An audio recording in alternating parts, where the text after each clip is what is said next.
खबर आपको बता दें, जहां पर सीसी की बैठक के बाद जारी होगी कांग्रेस की पहली सूची। बैठक के बाद कांग्रेस कभी भी जारी कर सकती है अपनी सूची।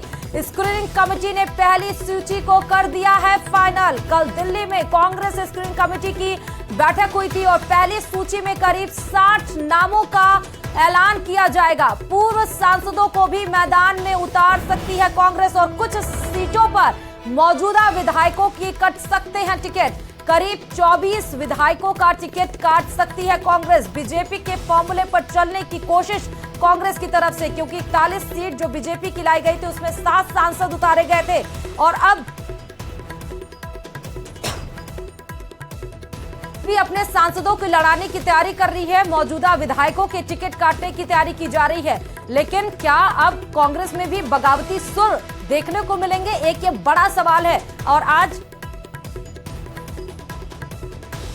सीसी की बैठक में नामों पर अंतिम रूप अब दिया जाएगा। प्रत्याशियों के चयन में सभी चीजों का ध्यान रखा जाएगा और करीब 24 विधायकों का टिकट कट सकता है। एक बड़ी खबर आपको बता रहे हैं दिल्ली से, ये बड़ी खबर जहां पर सीसी की बैठक के बाद कभी भी किसी भी पल कांग्रेस की पहली लिस्ट आ सकती है।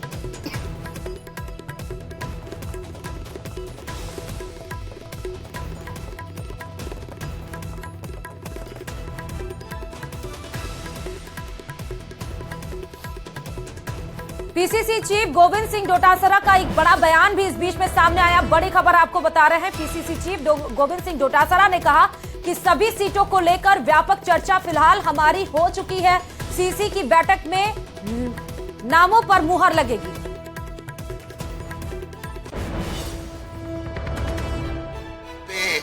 विनेबिलिटी भी देखते हैं, सहमति भी देखते हैं, सारी चीजें देखी जाती हैं। हर चीज के ऊपर एंगल पे चर्चा करके फिर सीजी को हम लोग स्क्रीनिंग कमेटी को सुझाव देते हैं। फिर स्क्रीनिंग कमेटी का काम है कि वो किस तरीके से आगे सीसी में लेकर के जाए।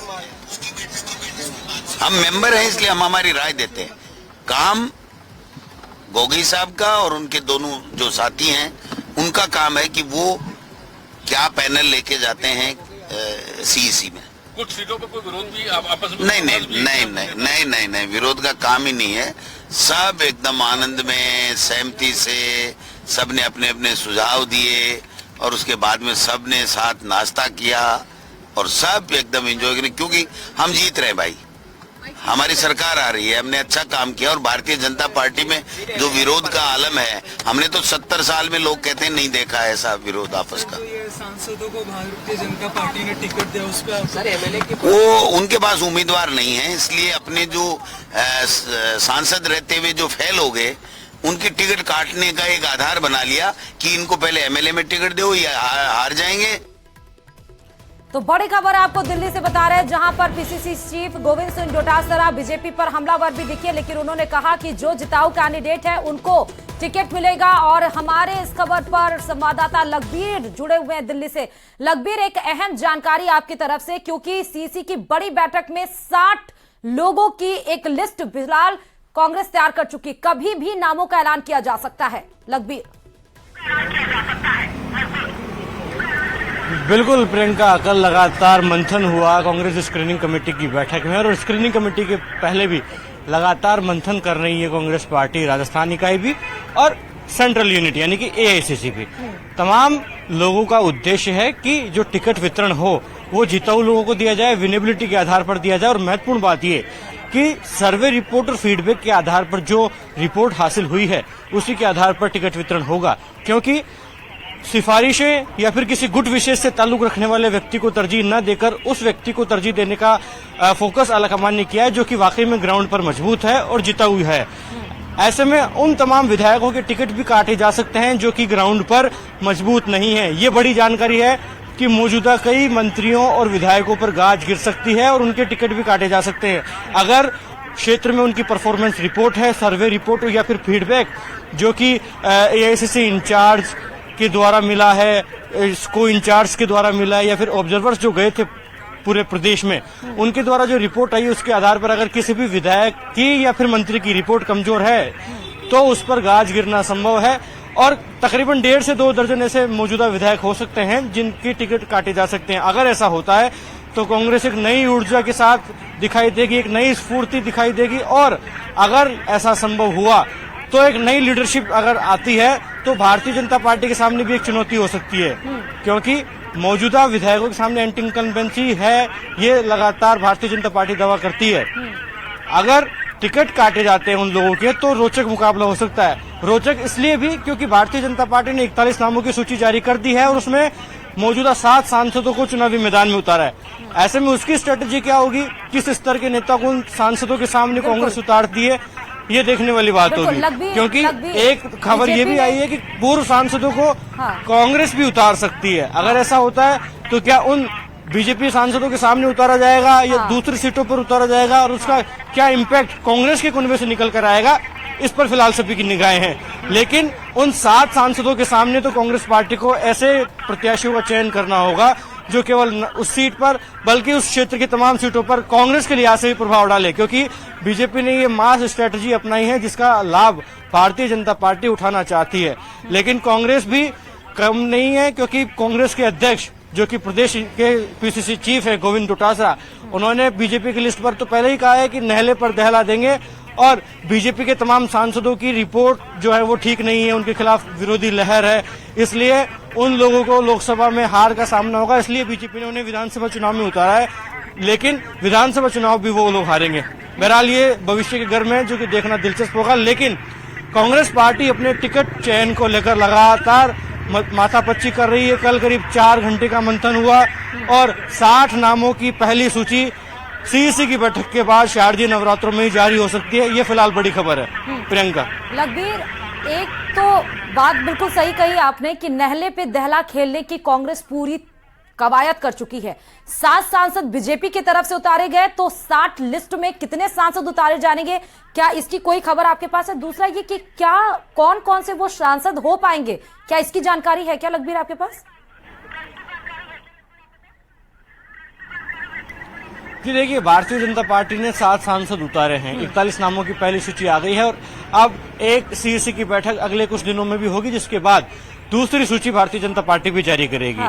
हालांकि उसमें क्या स्ट्रेटेजी होगी, क्या वापस से और सांसदों पर भारतीय जनता पार्टी दाव खेल सकती है, क्या बड़ा सवाल। जहां तक बात कांग्रेस की है तो कांग्रेस वाकई में ही कह रही है कि नेले पर दहला देंगे और बीजेपी के खिलाफ काफी बुरा माहौल है, क्योंकि भारतीय जनता पार्टी की प्रदेश इकाई मुख्यमंत्री पद के लिए लगातार लड़ रही है, जिसकी वजह से उनके कुनबे में गुटबाजी है और जिसका खामियाजा विधानसभा चुनाव में भारतीय जनता पार्टी को उठाना पड़ेगा।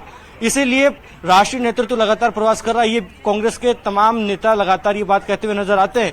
लेकिन जिस प्रकार से भारतीय जनता पार्टी ने आचार संहिता लगने के बाद ही पहली सूची का ऐलान किया, उसके बाद से पशोपेश की स्थिति में कहीं ना कहीं कांग्रेस पार्टी भी है, क्योंकि उन 41 सीटों पर टिकट दिए गए हैं जो कि कांग्रेस के लिहाज से काफी महत्वपूर्ण और मजबूत मानी जाती हैं।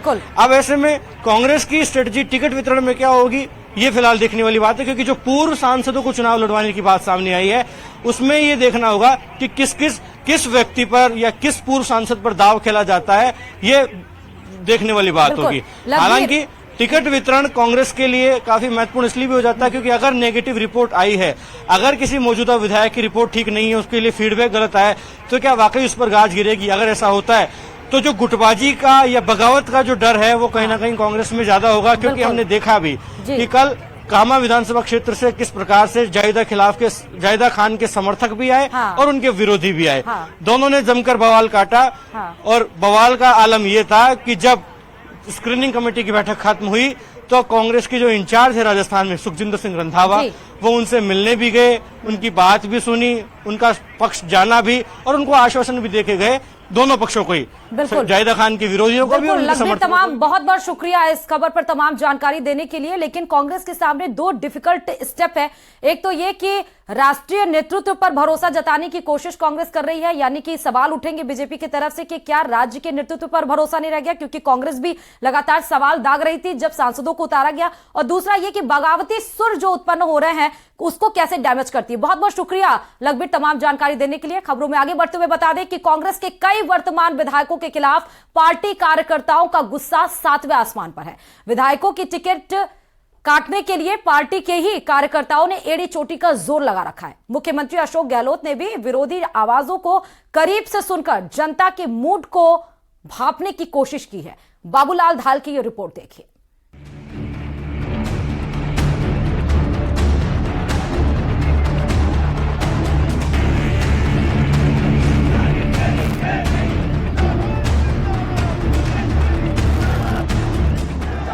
ये कोलाहल,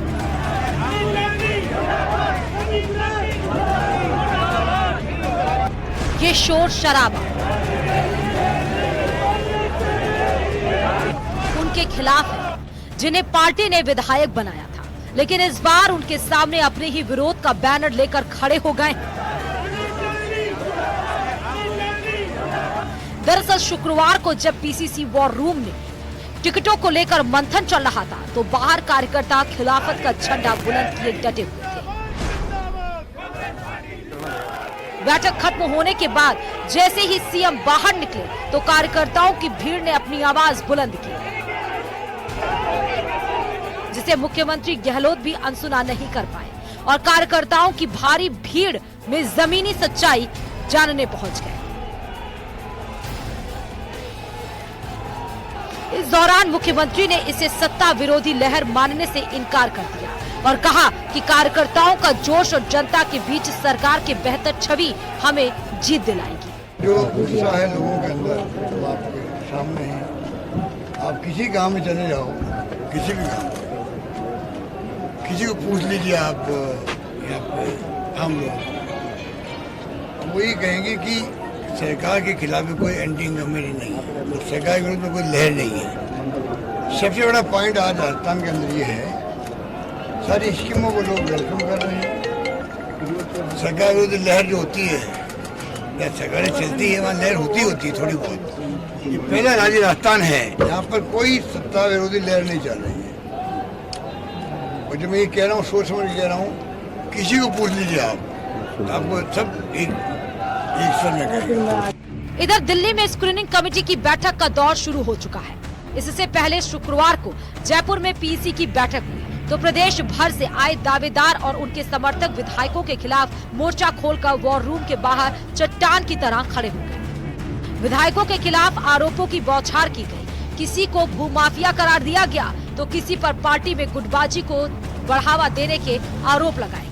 देख रहा हूँ हम विधायक दानी सम्राट को हटाने के लिए आए हैं। सर्व समाज के लोग यहाँ हैं, प्रमुख साहब है, वाइस चेयरमैन है, कई सरपंच हैं। हमारा निवेदन आला कमान से कैसे भ्रष्ट विधायक को हटाए, वो बजरी माफिया है, भू माफिया है, उन्होंने गरीबों की जमीन पर अतिक्रमण कर रखा है। जनता की आवाज सुनने के लिए, जनता की बात सुनने के लिए ना वहाँ के लोकल पार्षदों के साथ इसमें अमीन भाई का कोई व्यवहार सही है। अमीन भाई इस बार किशनपुर से चुनाव लड़ते हैं, यदि सरकार उनको अमीन भाई को किशनपुर से टिकट देती है तो यहाँ की आवाज किशनपुर की जनता उनके पूरे विरोध में है, पूरे विरोध करेगी। कांग्रेस में टिकट का मूवमेंट अब जयपुर से दिल्ली शिफ्ट हो चुका है, लेकिन इससे पहले दावेदार आखिरी वक्त तक टिकट की रेस में बने रहने के लिए पूरी ताकत झोंक चुके हैं, क्योंकि वर्तमान विधायकों के टिकट कटेंगे तब उनका नंबर आएगा। लेकिन फिलहाल ग्रैंड ओल्ड पार्टी में ज्यादा जोखिम दिखाने का साहस नजर नहीं आ रहा है। 2018 के विधानसभा चुनाव में भी ऐसा एक नारा गूंजता था। तब बीजेपी की जनसभाओं में लोग कहते थे, मोदी तुझसे बैर नहीं, वसुंधरा तेरी खैर नहीं। अब 2023 है और कांग्रेस के कार्यकर्ता जहां पर भी पार्टी की बैठकें हो रही है वहां पर नारे लगा रहे हैं और कह रहे हैं, विधायक तेरी खैर नहीं, कांग्रेस तुझसे बैर नहीं। कांग्रेस के विधायकों के खिलाफ जनता के बीच पनपे आक्रोश को पार्टी कितना थाम पाएगी ये तो देखना बाकी है, मगर विरोध के इन स्वरों को सुनकर अनदेखा करना पार्टी के लिए भारी पड़ सकता है। कैमरा पर्सन दिलीप चेची के साथ बाबूलाल धायल, न्यूज़ 18 जयपुर। और दिल्ली से ये बड़ी खबर आपको बता दें, जहां पर कल राजस्थान के दौरे पर बीजेपी अध्यक्ष जेपी नड्डा रहेंगे। 16 से 18 अक्टूबर राजस्थान दौरे पर जेपी नड्डा साहब। जेपी नड्डा कल उदयपुर और जोधपुर के दौरे पर रहेंगे। साथ ही उदयपुर संभाग की बैठक के बाद नड्डा जोधपुर जाएंगे और उसके बाद उदयपुर, फिर उसके बाद जोधपुर संभाग के पदाधिकारियों की बैठक लेंगे और 18 अक्टूबर को कोटा और अजमेर संभाग के दौरे पर जेपी नड्डा। बड़ी खबर इस वक्त की, इलेक्शन ब्रेकिंग बड़ी खबर आपको बता रहे हैं न्यूज 18 राजस्थान पर, जहां जेपी नड्डा साहब संभागों के दौरे पर रहेंगे। 16 से 18 अक्टूबर का ये कार्यक्रम है, साथ ही पदाधिकारियों की बैठक भी लेंगे। तमाम चीजें इस बैठक में क्लियर करने की कोशिश करेंगे राष्ट्रीय अध्यक्ष जेपी नड्डा। साथ ही बीजेपी की दूसरी लिस्ट भी आने वाली है, जो पहली लिस्ट में कमी रह गई उस पर भी काम करने की कोशिश की जाएगी। फीडबैक लिया जाएगा इन सब संभागों में, और साथ ही ये भी देखा जाएगा कि बीजेपी की लहर इन सब संभागों में, चाहे उदयपुर हो, जोधपुर हो, कोटा हो, तो इन सब संभागों में फीडबैक लेने के साथ साथ यहां से तस्वीरें जब स्पष्ट होंगी उसके बाद दिल्ली में भरसक इसके बाद बैठक हो सकती है, और जिसमें चर्चा की जाएगी, और उसके बाद हो सकता है बीजेपी की दूसरी लिस्ट आ पाए और उसके पहले कांग्रेस की पहली लिस्ट भी आने वाली है। तो ये संभागों का ये दौरा जेपी नड्डा साहब का जो 2 दिन का कार्यक्रम है, प्रस्तावित कार्यक्रम, वो बहुत अहम माना जा रहा है, क्योंकि पहली लिस्ट आने के पहले भी जेपी नड्डा साहब और अमित शाह आए थे जयपुर, और उसके बाद लगातार चर्चा की, रात भर मीटिंग चली, और उसके बाद आप देखिए कि जैसे ही चुनाव आयोग ने तारीखों का ऐलान किया उसी दिन बीजेपी ने पहली लिस्ट तैयार कर दी। इसका मतलब पहली लिस्ट बनकर तैयार हो गई थी, और वो संकेत इस दरमियान भी मिलने हैं कि 16 से 18 अक्टूबर जब संभागों के दौरे पर आएंगे, पदाधिकारियों से बात की जाएगी, चुनावी रणनीति के साथ चुनावी प्रबंधन पर भी बात हो सकती है, तमाम तरह की जानकारी ली जाएगी, माहौल कैसा है, चुनावी कार्यक्रम क्या है, जो कार्यक्रम हो चुके हैं उनके फीडबैक्स क्या हैं, जो विधायकों को टिकट मिले हैं उनके आसपास का माहौल क्या है, जो टिकट कटे हैं वो किस तरह बगावती सुर है, उन तमाम चीजों की जानकारी ली जाएगी, और साथ ही फिर ये सारी रिपोर्ट एक तरह से कलेक्ट करके जेपी नड्डा साहब फिर दिल्ली जाएंगे भरसक, वहां मीटिंग होगी, और उसके बाद बीजेपी की दूसरी लिस्ट भी आ सकती है। तो ये संभागों का दौरा जेपी नड्डा साहब का बहुत अहम माना जा रहा है। एक तरह से एक रिपोर्ट तैयार करने के लिए संभागों के दौरे पर 2 दिन के कार्यक्रम में जेपी नड्डा साहब आ रहे हैं। और लगातार लखबीर हमारे सहयोगी इस खबर पर जुड़े हुए हैं। लखबीर, 16 से 18 अक्टूबर का संभागों का दौरा जेपी नड्डा साहब का कितना अहम मान सकते हैं इसको? बिल्कुल प्रियंका, राजस्थान में चुनावी बिगुल बजा हुआ है और Bharatiya Janata party action mode में नजर आ रही है। ऐसे में जेपी नड्डा 2 दिन राजस्थान में रहेंगे, 16 और 18 अक्टूबर को। काफी महत्वपूर्ण ये दौरा है, क्योंकि चुनावी नब्ज टटोलने जाएंगे और भारतीय जनता पार्टी के नेताओं में उत्साह का और जोश का संचार भी करने जाएंगे। 16 अक्टूबर यानी कि कल उदयपुर और जोधपुर संभाग के पदाधिकारियों से बात करेंगे। पहले उदयपुर जाएंगे, उदयपुर संभाग के पदाधिकारियों से बात करेंगे, उनसे फीडबैक लेंगे कि भारतीय जनता पार्टी के पक्ष में कैसा माहौल है, और सूबे की अशोक गहलोत सरकार को घेरने के लिए किस प्रकार की रणनीति है, किस प्रकार से चुनाव में जाया जाए, किन किन नेताओं के दौरे करवाए जाएं, कार्यकर्ताओं का उत्साह क्या है, कार्यकर्ताओं का मिजाज क्या है, क्योंकि पहली सूची भाजपा जारी कर चुकी है और उस सूची में बगावती सुर भी तमाम सीटों पर इख्तियार हुए हैं। ऐसे में उसका डैमेज कंट्रोल करने की कवायद भी खुद बीजेपी के राष्ट्रीय अध्यक्ष जेपी नड्डा की तरफ से ही होगी। इसलिए कल उदयपुर संभाग के दौरे पर रहेंगे, फिर करीब 4 बजे शाम को जोधपुर पहुंचेंगे, जोधपुर संभाग के पदाधिकारियों से मुलाकात करेंगे, उनसे भी संवाद करेंगे। और ये महत्वपूर्ण इसलिए भी हो जाता है क्योंकि जल्द ही आने वाले दिनों में ही केंद्रीय चुनाव समिति की बैठक होनी है। केंद्रीय चुनाव समिति की बैठक के बाद भारतीय जनता पार्टी दूसरी आधिकारिक सूची का ऐलान भी कर सकती है राजस्थान को लेकर, और अब ज्यादा समय नहीं रहा है कि बीजेपी अपनी दूसरी आधिकारिक सूची का ऐलान करे, और इस सूची में करीब 70 से 80 नाम हो सकते हैं। ये बड़ी बात है, क्योंकि जंबो लिस्ट लेकर आने वाली है भारतीय जनता पार्टी। 41 नामों का ऐलान पहले कर चुकी है और अब करीब 80 नामों का ऐलान करके अपने तमाम प्रत्याशियों को चुनावी मैदान में उतारेगी। हालांकि टिकट वितरण के लिए भारतीय जनता पार्टी की लगातार मैराथन बैठकें भी हो रही हैं, और ऐसे में अब जब दूसरी सूची का ऐलान भारतीय जनता पार्टी करेगी तो स्वाभाविक है कि चुनावी रण काफी और रोचक हो जाएगा। तमाम तरीके के जो प्रत्याशी हैं बीजेपी की तमाम सीटों पर वो उतर जाएंगे, और उसके बाद से ये जो चुनाव का रण है वो वाकई में सज जाएगा। और क्योंकि कांग्रेस पार्टी भी लगातार राष्ट्रीय राजधानी में मंथन कर रही है, कल स्क्रीनिंग कमेटी की बैठक हुई, अब चुनाव समिति की बैठक के बाद कांग्रेस भी अपनी पहली आधिकारिक सूची का ऐलान कर सकती है। तो स्वाभाविक है प्रियंका कि भारतीय जनता पार्टी लगातार एक्शन मोड में नजर आ रही है।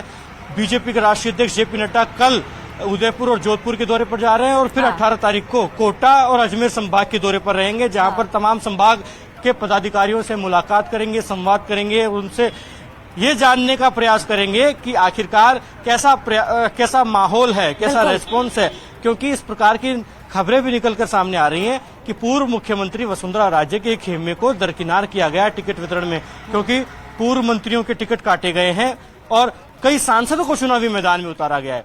ऐसे में इस माहौल पर, इस परसेप्शन पर तमाम कार्यकर्ताओं को पॉजिटिव करना, हाँ। उनके बीच में ये मैसेज देना कि धड़ों पार्टी को एकजुटता के साथ जो अलग अलग गुट बने हैं उनको कवायद की जाएगी कि वो नॉर्मल रहे, क्योंकि बगावती सुर को डैमेज करना बीजेपी के सामने एक बड़ी प्रक्रिया भी है और साथ ही समय भी नहीं बचा है अब पार्टियों के सामने, क्योंकि 30 अक्टूबर से चुनावी प्रक्रिया शुरू हो जाएगी। खबरों में आगे बढ़ते हुए बता दें कि बीजेपी की पहले लिस्ट के बाद से विरोध प्रदर्शन का दौर थमने का नाम नहीं ले रहा है। आज भी कोटपुतली से आए लोगों ने पार्टी प्रत्याशी का विरोध जताते हुए इस्तीफा देने की चेतावनी तक दे दी। एक और जहां लिस्ट आने के छठे दिन भी पार्टी की डैमेज कंट्रोल की कवायद सिरे नहीं चढ़ पाई है, तो सांसदों को दी गई सीटों पर विरोध ज्यादा नजर आ रहा है। ये रिपोर्ट देखिए। कोई विरोध नहीं, भारतीय जनता पार्टी का कार्यकर्ता कैडर बेस कार्यकर्ता है। जब श्रेष्ठ से श्रेष्ठतम का चुनाव होता है तो छोटी मोटी बात होती है, परिवार की बातें हैं। आपने देखा होगा 3 दिन पहले जो टेम्परेचर था वो आज नहीं है और आज जो है वो कल नहीं होगा। राजेंद्र राठौड़ के इस बयान का असर होता नजर नहीं आ रहा है। सब कुछ ठीक होने का दावा करने वाली बीजेपी में विरोध का तूफान थम ही नहीं रहा। कोटपुतली से आए लोगों ने जमकर हंगामा किया। कोटपुतली से बीजेपी ने हंसराज गुर्जर को प्रत्याशी बनाया है, जिसके खिलाफ मुकेश गोयल के समर्थक बीजेपी मुख्यालय पहुंच गए और नारेबाजी करने लगे। नाराज कार्यकर्ताओं ने प्रत्याशी नहीं बदलने पर पार्टी से इस्तीफा देने की चेतावनी भी दी। कोटपुतली से आया है और कोटपुतली का टिकट आपकी उस कैंडिडेट को दे दिया जिसने पिछली बार पार्टी के झंडे और शीर्ष नेतृत्व को गालियां दी गई थी।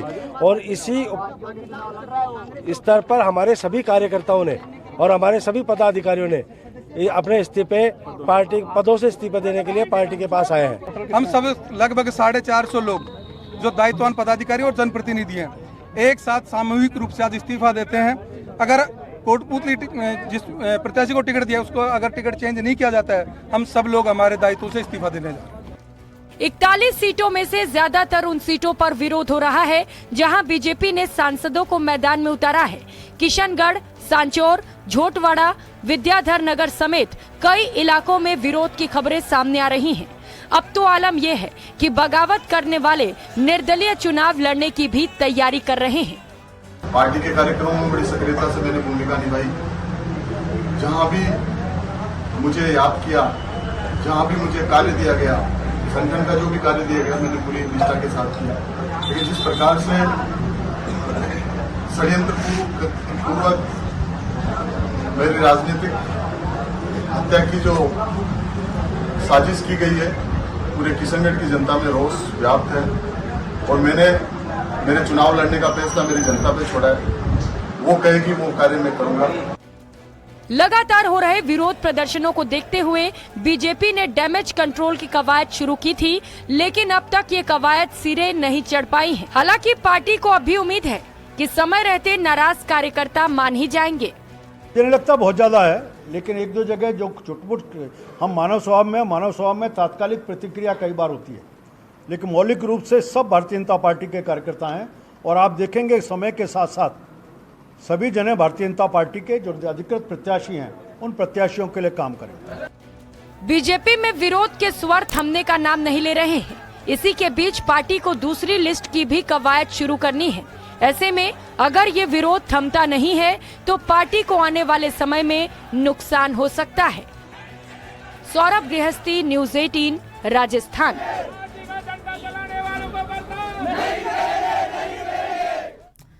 और इसी के साथ रुकते हैं छोटे से ब्रेक के लिए। ब्रेक के उस पार आपको 5 मिनट में 25 खबरों से कराएंगे रूबरू। देखते रहिए न्यूज़ 18 राजस्थान।